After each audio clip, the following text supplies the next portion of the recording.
Welcome, everybody, to another installment of Heal the Shadow in Your Relationships, too. And today I am so pleased to have with me Dina Colada. Hi, Dina. Hi, everybody. Of you to be with you. Nice to have you. Nice to have you be with us. I'm so excited to be here tonight. Awesome. All the way from West Virginia? Yeah, West Virginia. I'm one of the few dating and relationship coaches in the state. Well, then I totally picked the right person then. I found the only person in West Virginia. So I'm going to tell people a little bit about you. Dina's passion is helping people have epic dating, love, and relationships. She's a speaker, she's an author, and a love coach who can help you break through the barriers that are holding you back in love. She specializes in modern love, helping thousands of people all over the world with her writing and online profile makeovers for singles. And connect with her today we got a link for you down below your website, dinacolada.com, and get the free tools that you need to have amazing dating, love, and relationships. So again, very happy to have you here, Dina. I'm happy to be here. Thank you, Neola, for inviting me. You're welcome. So, we're talking about healing the shadow in our relationships. So, tell us, what is your take on the shadow of relationships?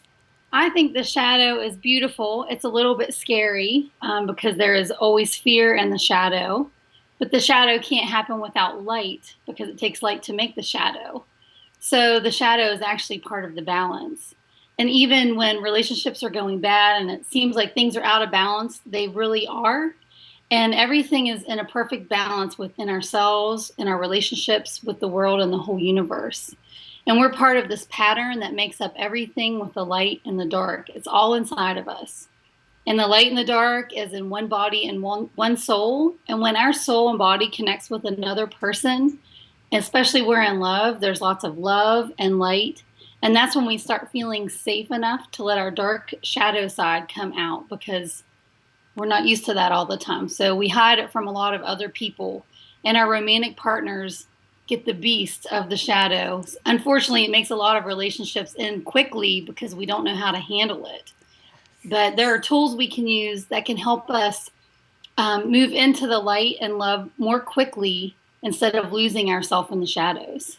Yeah, you just said a heck of a lot there. First of all, when you said that it takes light to create the shadow, I just love that. Obviously, it's a great visual.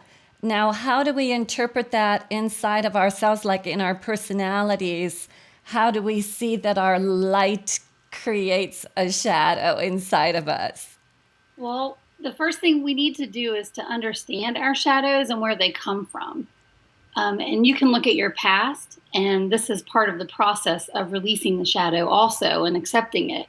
And once you're aware of it, I like to name the shadow. And this can also help you become the boss of your shadow and release the fears so you can move forward with courage. And working with the shadows helps us grow. And this often happens through the relationships. And I'm really excited to talk about this today because I haven't really delved into it until now. Oh, okay. Awesome. Well, I'm happy to give you the opportunity to do it. So, yeah, another thing that you said, which I thought was just brilliant, was we tend to not have any place else where we can express our shadow except in our intimate relationships. And it's kind of sad that it puts such a burden on our relationships, but on the other hand, like you said, it's a beautiful thing if your partner has the ability to, stay with you through the shadow really expressing itself and coming out, and if the two of you know how to handle it and how to deal with it. So tell us if there is something that we can do to help us to work through our shadows when they come up in relationship. Well, the first thing is to be aware of them. And a lot of this comes from imprinting. And I call it irrational mental programming. And this can happen as far back as the womb. I saw Bruce Lipton speak in DC, and he showed a video of a pregnant woman and it had an ultrasound of her child inside. And the father yelled at the mother, and the fetus actually jumped inside of the mother from the fear hormones like rushing through its body. Wow. So it was imprinted before it was even born with this fear and this patterning. I kind of like to imagine it as the rungs of a double helix DNA spiral. And every time something happens, there's a new layer, there's a new rung on the ladder. And it can be a negative imprint or it can be a positive imprint. And it just builds and builds until the ladder gets taller and taller. Um, Yeah. I mean, that's just so fascinating. I just keep seeing this visual of the ultrasound of the baby inside the womb. And, so many times people are just so unaware what vibrations or energies are swirling around that could be affecting the baby and the mom that's carrying the baby. That's just incredible. Yeah. And when we're between 0 and 6 or 7 years old is when we really start we're downloading imprinting from all around us. Like we're not consciously thinking, we're just downloading other information from people. Yeah. And a lot of the negative imprinting from our childhood and even in our adult relationship comes from when we're kids. And there are all these things that happen.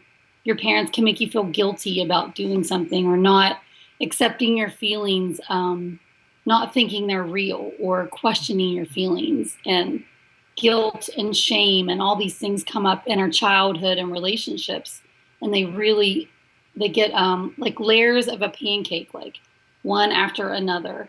And the thicker the pancake stack, the harder it is to control the emotional impulses that we have.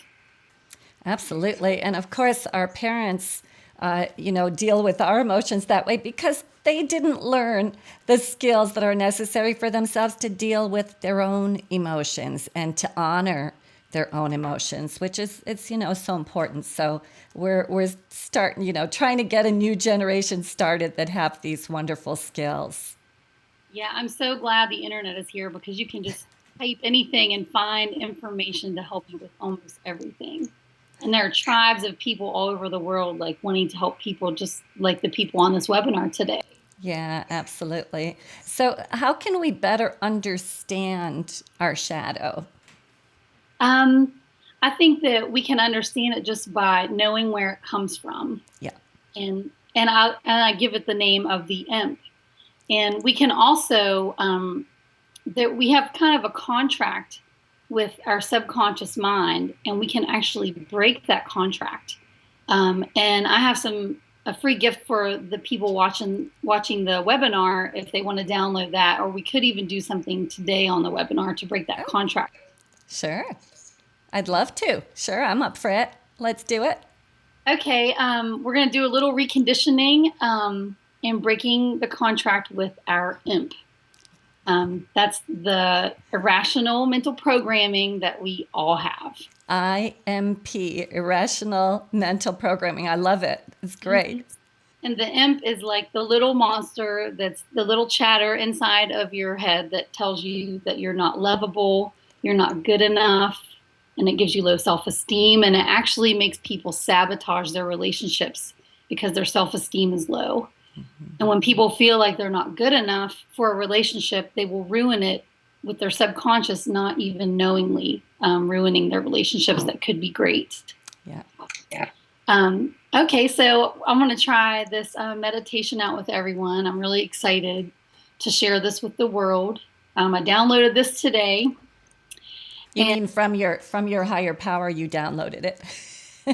I didn't download it from the internet. It came from something bigger than myself. That's right. Okay, so I want everyone to close their eyes and imagine yourself as your most beautiful self. And you can find yourself in a safe place, somewhere calm and serene. It can be the ocean, it can be a meadow. And first, I want you to get in touch with yourself. What is your name? It doesn't have to be your birth name. It can be a name that you give yourself. And I want you to imagine your name in big, bright letters over your head. And I want you to imagine yourself standing in this safe space. You're very tall. You're perfect. You're happy and you're courageous. And now I want you to imagine your imp. It's very ugly and it's small. It's a little monster. And you can give it whatever skin, whatever shape that you want it to have. And you can imagine yourself being very large. And then you can imagine a desk just appearing out of thin air into your safe space. And I want you to walk over to the desk and you can sit behind the desk. And the imp watches you as you go behind the desk. And you look on the table and there is a contract. And in your mind's eye, you look down and words appear on the contract. And I want you to say in your mind, I, and state your name, am cutting the cords of all the conditioning of the imp. I release you to leave me. And then I want you to sign your name that you've made for yourself. And then you can look at the imp and you can ask the imp to come over inside your mind's eye. And you hand the imp a pen and you ask it to also sign the contract. And it's with free will. There's no force making the imp sign the contract. And the imp shuffles over to the desk. And if it's too small to reach, it can get a stool from underneath. And you ask him to sign the contract. And it grabs the pen and it signs its name and it kind of grunts at you and then it nods. And the contract reads, I, your name, release you, the imp, to do your highest good so I can do my highest good. And you open your eyes and you light the paper on fire with matches. And as the paper smokes, the imp also smokes and it's released into thin air. So everything is just released. And you can do this practice with yourself, or you can make up your own story too that you want to do. And you've named the imp. You are the boss of it because you gave it its name. Interesting. I love it. I love it. So, the reason that we do these visualizations is because the subconscious mind, or the unconscious rather, does not have a verbal language, right? Because it speaks to us in pictures and it speaks to us in feelings. And that's why it's important to have these pictures and these visualizations of yourself doing these actions to get the idea across to your unconscious mind. Is that why you do it that way?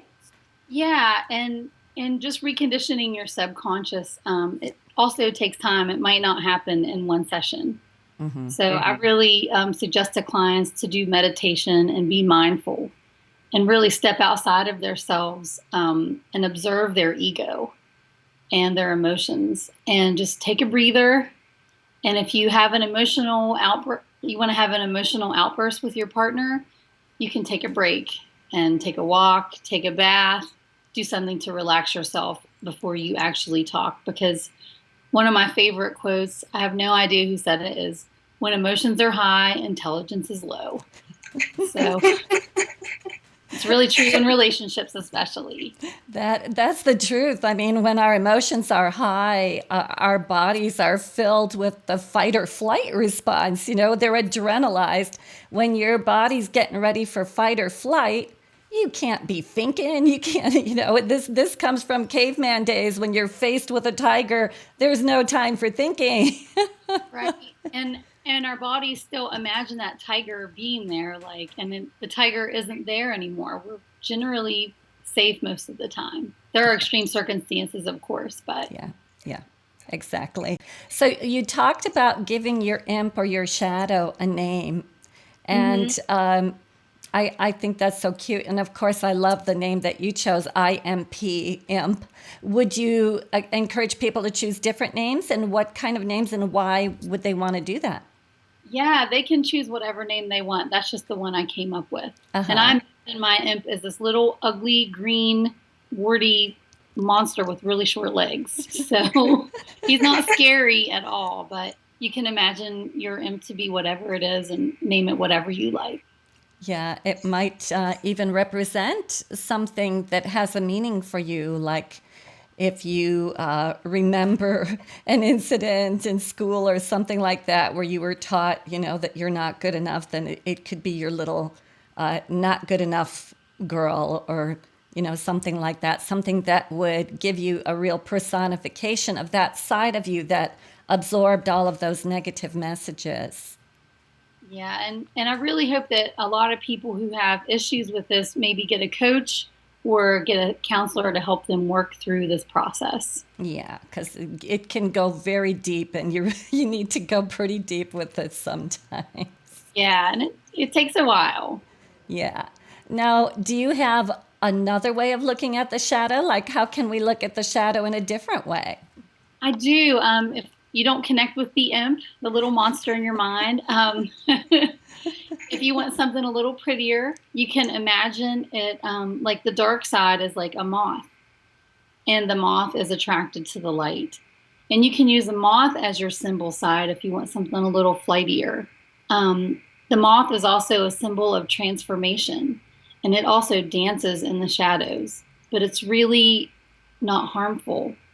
It's very similar to a butterfly with the wings, and they have the same way that they develop. But the moth can be seen as the darker side of yourself. And the moths have a really great ability to find light through the darkness. And it's just like us. So we can transform like the moth. And you can also see the symbolism of the moth, all the different stages of its life cycle. You can have the egg, which is the birth of an idea, which could be the beginning of a relationship. The larva can be the foundation. The chrysalis is a symbolism of manifestation. And the wings of the moth can help you fly to the light, even when you're in the darkest of times in your life. I love that. Thank you. I'm glad you like it. And our dark side really comes out in relationships, but a lot of the times it takes something really dark to crack our hearts open so it has somewhere for the light to get in. Because so many people are closed off for so long, they don't know how to let it in Absolutely. themselves. Yeah. I love that you say that sometimes it takes something very dark to crack our hearts open. And I wasn't going to get into this here, but I did go through the passing away of my sister 3 years ago. And, I didn't even know how I would be able to handle that. And of course, as time went on after she passed away, and I had to manage her whole estate and everything, I just really felt and realized that I had been opened up in a way that I don't think anything else would have opened me up in this way. And so, in a way, she gave me a gift. I wouldn't have wanted it to come in this way, of course. But, just speaking to your statement there, that sometimes it takes something really dark. And for most of us, hopefully we don't have to go through anything that horrible, but just, getting into a really bad argument with your husband or with your loved one, whoever it is, that's bad enough. We feel so hurt and so bad. We feel bad about what we said. We feel bad about what they said. We feel bad about the feelings that all came out. And tell us how that serves to open us up, and then how we can move forward once that happens with our partner. When we have this, like a big argument or even a breakup with somebody, it seems like we're really off balance. But the darkness actually is intertwining with the light to help us expand forward. And I really like to suggest to people that they put themselves in the other person's shoes. And you can even imagine a little bubble over top of their head. If somebody says something hurtful to you, they probably have something going on deeper than you realize. Like if someone cuts you off in traffic, you didn't know that their boyfriend just broke up with them today. And I really like to have empathy for people, even when they're being mean or hateful, because there's always fear at the bottom of whatever's happening. There's some sort of fear-based thing from their programming, and a lot of people aren't even aware of this. So just becoming aware of your programming and other people's programming will really help your relationships thrive because you can take a step back and, and think what's going on inside of them that I don't know about and ask yourself that question. That's a very good point. Try and put yourself in the other person's shoes. And I have a lot of people watching this who are single, who are not involved in a relationship. What would you say to people who don't have the beautiful arena that the intimate relationships give you to really see your shadow? And how can they see it? And how can they keep it from, not allowing them to create the relationship that they desire? Okay, well, dating is the perfect outlet for seeing your shadow and letting it out because I have lived it, done it for years, and I totally know all about it. And the best part about being single is you can have the time to take for yourself, to take care of yourself um, during the process, even of meeting someone new, because we all are mirrors for the people that come into our lives. So I like to tell people if you meet a date and something annoys you about them, they have a weird voice or they're pushy with the waiter or whatever it is that bothers you, look at yourself and ask yourself the question, what do I see in them that's inside of me? Because I can guarantee there's something inside of you that's just like that.